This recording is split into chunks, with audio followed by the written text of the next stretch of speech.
Hi everybody, welcome. Looking at this picture today, just popped out from taken it a few weeks ago. Let's just have a few months ago. Just have a look at the stats. For sure at 1.8, it's very important when taking a picture like a candid picture of someone peeking that you reduce the energy as much as possible from everybody. So obviously I'm going to be at my widest aperture, 1.8.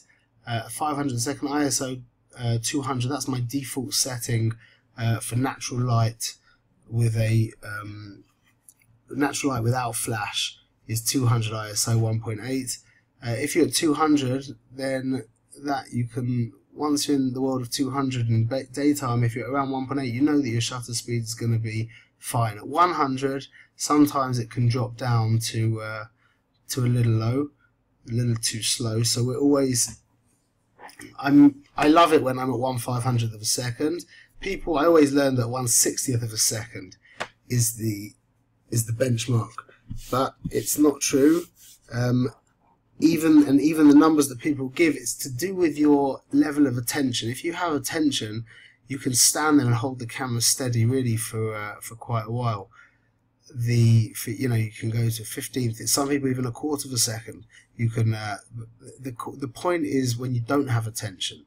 That's the question, when you're not conscious of your movement, which is what happens in event photography and portrait photography all the time, that things are just moving so quick that you just can't you can't rely on you remembering to be steady. Which means if you're at a 200th of a second, that should be fine.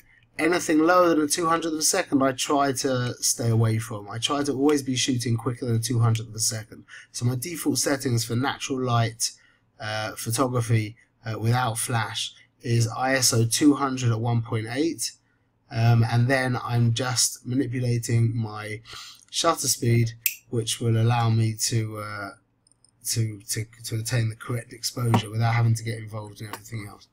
Okay, I hope that was of some use. Thanks for listening.